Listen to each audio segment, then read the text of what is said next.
Hello, today I have a message called Allow the Solutions. Here's the short version.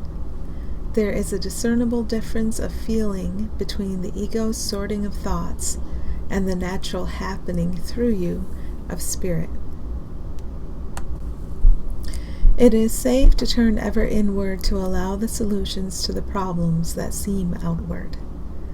The medicine delivery system is internal, not topical. You are here to see that at the core of anything the ego declares loathsome or unwelcome is the same wholeness that is eternal within everything else the ego declares to be separate. The giantess will move as one. So back to there is a discernible difference of feeling between the ego's sorting of thoughts and the natural happening through you of spirit. So, in preparation to dictate action to me, the ego reasons and sorts out thoughts and assigns labels and values and meanings. And as I make noticing how I feel more and more important, I can feel when the ego is engaged in this work, and I can feel that as stress and tension, and I can know enough to stop and turn towards spirit. When I turn towards spirit, I'm allowing the perception. We need true perception before we can return to knowledge. If we do something, it's a perception of doing. So if I allow true perception because I've turned to spirit, then my seeming doings can flow naturally from spirit. But really they're only perceptions. That's been emphasized to me a lot lately because we put a lot of weight on doing, but the doing I see as mine and the doing I see as yours, they're both the same thing. They're both perception. And we're looking for not evaluation of what seem like separate doings. We're just looking for true perception. There is a discernible difference of feeling between the ego's sorting of thoughts and the natural happening through you of spirit. So things that just seem to happen of themselves easily, in peace, with no disturbance, we're all familiar with that. We all of us already have that happening to some extent in some areas of our lives. Things are natural and obvious and effortless, even if it's the teeniest sliver of your life experience. Everybody has that already happening. We just expand upon it because we know enough to value how we feel, and we know enough to stop when we're not feeling good, and we know enough to reorient towards spirit and put it in charge because it's so important. It's so important that we be returned to true perception, and doing, whether it seems to be my doing or someone else's doing, is only a perception, and spirit is what can correct the perception. Okay, it is safe to turn ever inward to allow the solutions to the problems that seem outward. So I'm projecting stuff, let's say stuff, outward, and then I pick out these individual things I call problems. The solution is when I turn back in towards spirit. The solutions that seem to solve the problems, I could say that I didn't cause anything real. I caused the perception by turning to ego for my perception instead of turning to spirit for my perception. And I don't know specifically what's going to happen or how it's going to happen when I turn towards spirit for my perception, but it's something I can always do. I can stop, I can notice I've been believing in ego thought, and I can turn towards spirit for my perception. It is safe to turn ever inward to allow the solutions to problems that seem outward. So we're never going to have a bad result from turning toward what we actually are. And from that place, we can allow a flow of correction. And that correction is never going to mess things up. So we learn gradually that we trust this more than we trust any picture the ego is trying to paint.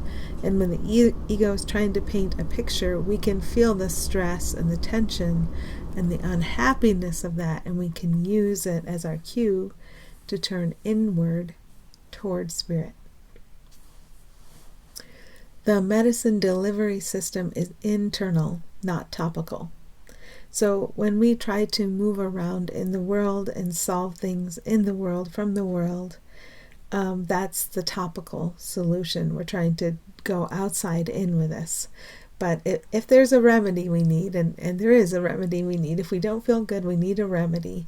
It's the internal medicine that's good, that's going to solve the problem. So it's like we get the steady, constant prompt to turn inward for the solution.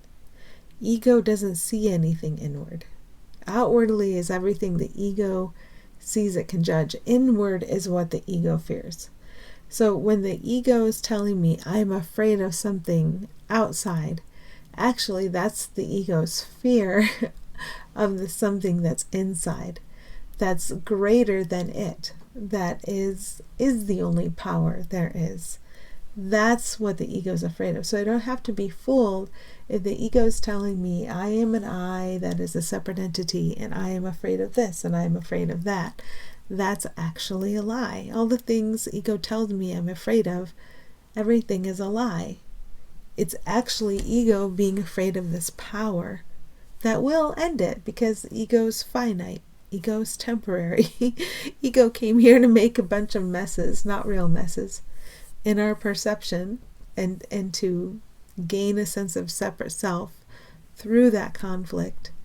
And it never actually was. That's the paradox of it. But we actually are, and we are what we are forever, and that's never going to change. That's the part that's going to hang around.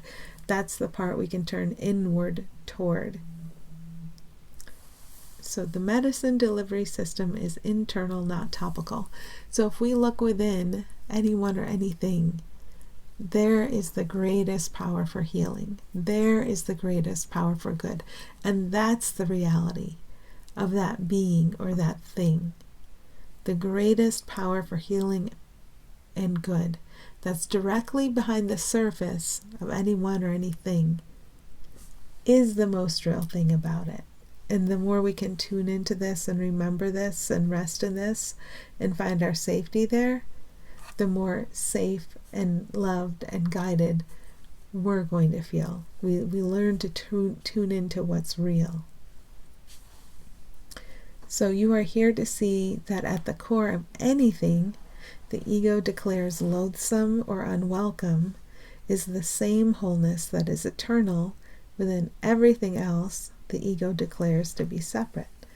So that's the trick. The ego can offer judgments of what seem to be all of these separate things, opposing judgments, sorting the separate things into categories. But if we see the surface of that thing that would be in alignment with the ego's positive or negative judgment of it, is just the very thinnest surface. And behind it, behind the surface of everyone and everything, is this shimmering light, just this beautifully alive, shimmering light, and it's very helpful. That's at the core of everyone and everything. And the ego can say anything about the surface I'm projecting upon this light, and the surfaces look like separate things, but I don't have to believe anything the ego says about anything I'm projecting on this light under the guidance of ego. I just have to see I've been under the guidance of ego and step back and remove myself from that and find the willingness to see what is actually here, what is real, what is here.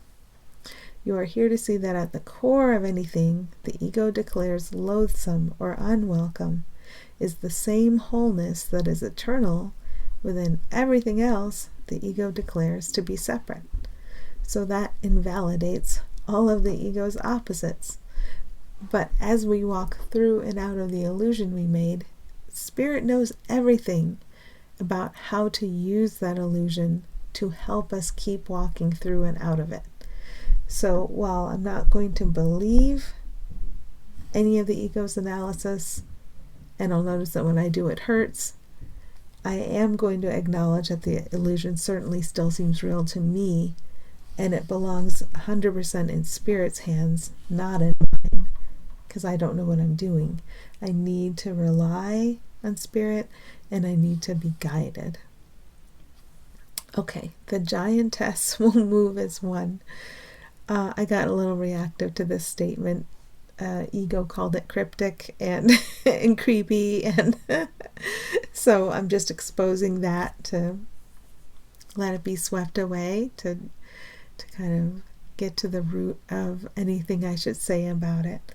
The movie Moana comes to mind, and there's a scene at the end where she returns the heart of Tafiti, I think it is,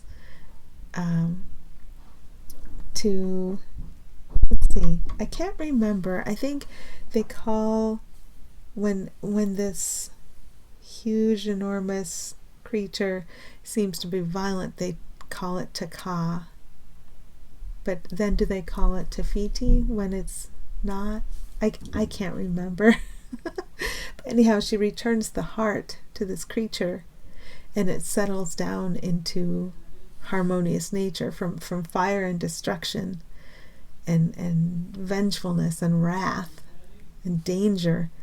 It settles down into a harmonious unity of creation. And that's what we are. We are this harmonious unity. And we've been projecting outward all of this separate sight and experience of violence, danger, destruction, death, injury. We've been doing it. We've been making that up. No one else. If you look at yourself, give yourself full responsibility, because you're all of us. No one else has been doing it. I've been doing it. I made it up. I have to face the sickness head on and then find the willingness to allow the sickness to be healed. And then as I give up that fake, separate identity, the giantess, all of us together move as one, guided by the unity and the harmony that we are and that we share. So the giantess can move as one. We can trust that which unites us all. We can trust that which moves us all together. We can trust that which can radically change our perception. We don't have to try to hold on to anything or control anything. It's trustworthy, and it's our unity is our goodness, is what saves us from the perception of the chaos we have projected outward. So we take responsibility not for having done anything real or anything wrong, because we haven't done anything at all we've imagined, but we take responsibility for 100% of what we've imagined, and then we allow it to be corrected. Okay, I think that's everything. Thank you, and happy healing.